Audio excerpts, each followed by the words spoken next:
Bienvenue dans notre chaîne YouTube pour une nouvelle fois. Aujourd'hui, nous allons voir quelques questions d'entrevue lors de la procédure de parrainage époux conjoint fait au Canada. Donc, on continue avec la série du parrainage époux conjoint fait au Canada. Et aujourd'hui, on va voir quelques questions que vous pourrez rencontrer lors de votre entrevue de parrainage époux ou conjoint fait au Canada. Alors, le but de cette vidéo, c'est pas de vous donner toutes les questions que vous allez rencontrer lors de cette entrevue-là. Le but de cette vidéo, c'est juste de vous donner quelques trucs et astuces. Donc, c'est ça. Mais avant de voir ces questions-là, je vais quand même vous dire quelque chose. Premièrement, c'est que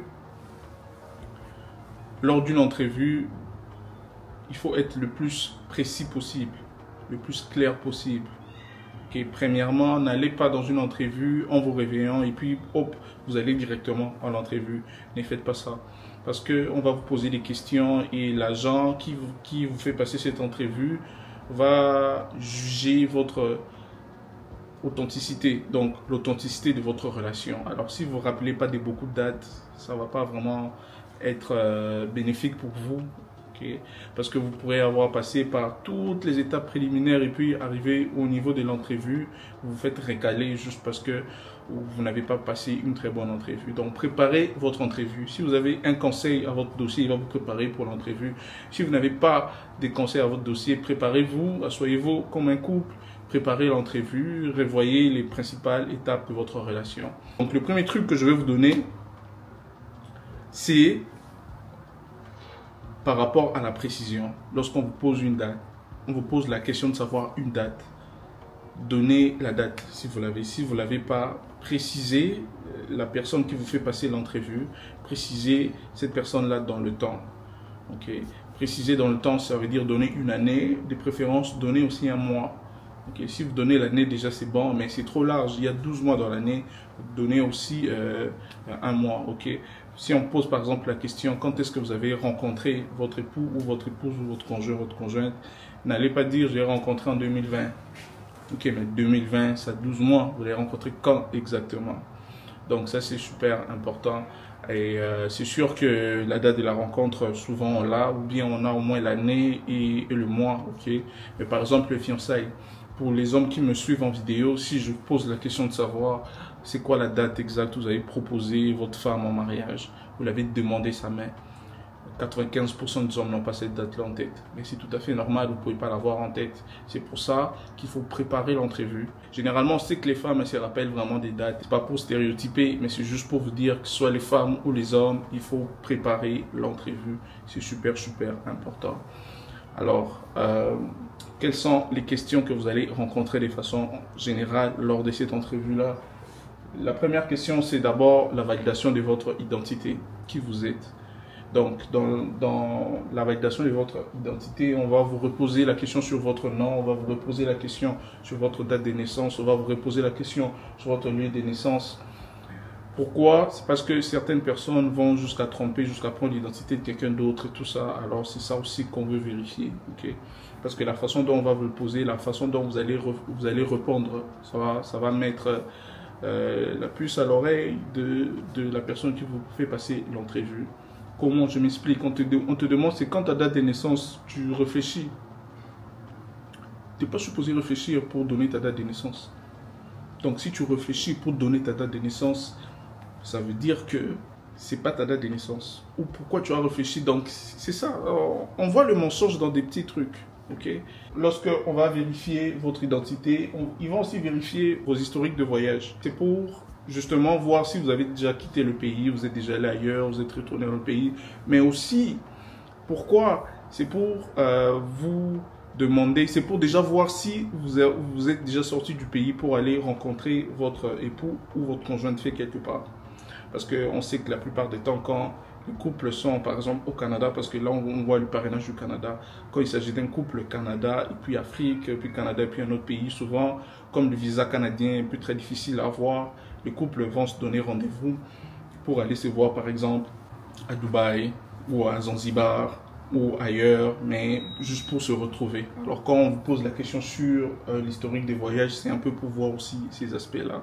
Donc si vous avez fait de voyage pour voir votre époux, c'est le moment de le dire. C'est le moment de dire oui, je fais un tel voyage, j'ai fait un voyage à Dubaï, c'était pour rencontrer mon épouse ou mon époux, pour passer du temps ensemble. Alors, encore là, c'est l'occasion que vous avez, c'est de préparer votre entrevue. Parce que si vous ne préparez pas l'entrevue, vous pourrez oublier ces détails-là et puis il pourrait comme revenir sur vous pour vous dire voilà, mais telle place vous avez déclaré que vous étiez à Dubaï. Ah oui, c'est vrai, j'ai oublié. Ok, vous avez oublié, mais vous étiez allé faire quoi à Dubaï? Mais vous allez le dire. Après l'historique de vos voyages, on va voir maintenant, on va vous poser la question sur la personne qui vous parraine.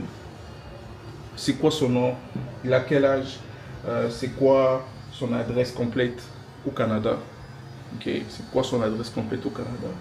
Alors, pourquoi on vous pose ces questions-là? Mais parce que vous êtes supposé être une famille, vous êtes supposé savoir où est-ce que vous allez vivre lorsque vous allez venir au Canada. Même s'il envisage d'emménager, mais vous devez savoir là où il habite actuellement. Ensuite, là où il habite, est-ce que c'est un appartement ou bien c'est une maison? Est-ce que vous pouvez décrire l'intérieur de cette maison-là? Donc c'est super important. Alors si vous ne pouvez pas décrire, vous allez dire, bon, je ne peux pas décrire parce que je ne lui ai jamais demandé de me montrer toutes les pièces. Mais est-ce que ça fait du sens? Je ne pense pas.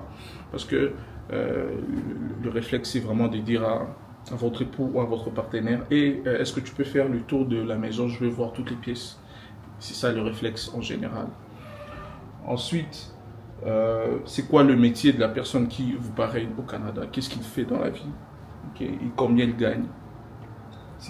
C'est quelles études que cette personne-là a faites? C'est quoi sa religion? La question de la religion ne revient pas souvent parce que c'est assez personnel, mais ça pourrait arriver si vous avez une religion assez particulière ou bien si vous l'avez mentionné dans votre historique de relation. Ça c'est super important. Alors, les questions sur votre relation. Comment est-ce que vous vous êtes rencontrés? Est-ce que c'est par une présentation? Est-ce que c'est par une application de rencontre? Est-ce que c'est lors d'un voyage? C'était où? C'était comment? Cette question-là, on la pose aussi dans un des formulaires. Donc, lorsque vous remplissez votre demande de parrainage, on pose aussi cette question-là dans un des formulaires. Vous devez dire exactement la même chose que vous avez déclaré dans le formulaire. Si vous dites autre chose, ça va être une contradiction et le résultat c'est que vous n'allez pas être jugé crédible et donc votre demande va susciter beaucoup de questions et probablement être refusée par la suite. Donc il faut bien préparer encore une fois votre entrevue. Alors, quelle autre question vous pourriez rencontrer? Alors, comment communiquez-vous? Comment est-ce que vous faites pour communiquer? Vous communiquez par WhatsApp, Facebook, email, téléphone. Quelle est la fréquence? Est-ce que c'est chaque jour, chaque 2 jours, chaque 3 jours? C'est quand la dernière fois que vous avez communiqué? Ok, ça c'est super important. Et autre question que vous pourriez rencontrer lors de votre entrevue, c'est aussi de savoir est-ce qu'il y a eu un mariage? S'il n'y a pas eu de mariage, est-ce que il y a eu des fiançailles? S'il n'y a pas eu des fiançailles, ok, vous avez cohabité ensemble seulement pendant combien de temps? C'était où? Et quelle période? À quelle période? Comment vous avez organisé votre maison? Ça s'est passé comment? Les loyers qui payaient? Qu'est-ce qui s'est passé? Donc, les conjoints de fait, c'est facile de dire qu'on est conjoint de fait, mais pour vérifier ça, il faut vraiment dans les critères de sévérité quand même un peu plus haut que les mariés. Parce que les mariés quand même, ils peuvent dire voilà, on a un certificat de mariage, on a fait notre mariage, mais les conjoints de fait, on va faire une vidéo sur quels documents vous devez soumettre pour prouver que vous avez été conjoint de fait ou que vous êtes conjoint de fait. Mais lors d'une entrevue de parrainage pour les conjoints de fait, on pose vraiment beaucoup de questions. Vous avez habité où? C'était où votre logement? C'était quoi l'organisation de votre maison? Qui payait les factures? Pourquoi vous n'êtes pas marié? Est-ce qu'il y a une raison pour laquelle vous n'êtes pas marié? Et puis, est-ce que vous avez eu des enfants? Et les monsieur a voyagé. Pourquoi? Parce que vous étiez conjoint de fait, mais il a voyagé, donc là il est venu au Canada. C'était quoi son intention en venant au Canada? Tout ça, là, on va vous poser. Donc, on va vous poser beaucoup plus de questions. C'est sûr que vous n'aurez pas la réponse à toutes les questions parce que la personne vous a probablement dit que j'allais pour étudier, mais peut-être il savait qu'il n'allait pas étudier. sont venus ici pour chercher la vie autrement. Mais tout ça, ce sont des questions qui sont souvent posées lorsque la personne demande la résidence permanente à titre de conjoint de fait, surtout lorsqu'il n'y a pas d'enfant. Donc, c'est encore, donc, là, les critères de vérification d'authenticité de la relation est encore beaucoup plus sévère. Ok, donc c'est ça. Alors, si vous avez été juste conjoint de fait et que vous n'avez pas eu d'enfant, moi je vous conseille, ok, d'entrée de jeu, je vous conseille de faire un mariage civil. D'abord, il faut que votre relation soit authentique et puis faites votre mariage, ok.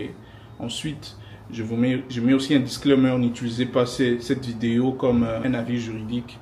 Donc, il faut booker vraiment une consultation. Comme ça, on va se parler des vraies choses face à face. Parce que je ne connais pas le contexte qui entoure votre relation. Là, je suis juste en train de donner l'information générale que vous pouvez trouver sur le site d'Immigration Canada d'ailleurs. Alors, on va continuer. Alors, si vous avez des enfants, quel âge ont-ils? Ils habitent où? Est-ce que ces enfants habitent avec vous ou bien ils habitent avec monsieur ou bien madame au Canada? Et puis, on va aussi, en dernier lieu, vous poser aussi les questions sur vos beaux-parents. Donc, si les beaux-parents sont en vie, est-ce qu'ils connaissent, ils sont au courant de l'existence de la relation? Est-ce que vos beaux-parents appuient votre relation? Est-ce qu'ils sont contents de vous? Entre guillemets, c'est quoi leur profession? Ce sont des choses qu'on pose. Alors, pour les personnes qui sont conjointes fait au Canada, qui habitent déjà ensemble, si ces personnes-là passent par une entrevue, l'une des questions aussi qu'on peut poser dans l'entrevue, c'est de décrire par exemple la chambre à coucher. Okay? La chambre à coucher, elle est comment? Le lit, est-ce qu'il regarde vers la porte ou bien il regarde vers un mur ou bien de quelle façon? Et puis, justement, on pourrait aussi convoquer la personne, donc le répondant, à une entrevue aussi. Et le répondant aussi, on va lui reposer la même question. Donc, si le répondant ne dit pas la même chose que vous voyez, ça peut conclure au fait que vous n'êtes pas vraiment conjoint de fait pour de vrai. Donc, c'était tout pour cette vidéo par rapport aux questions que vous pourrez rencontrer lors d'une entrevue, la procédure de parrainage et pour conjoint de fait au Canada. On se voit très bientôt pour une autre vidéo et bye bye.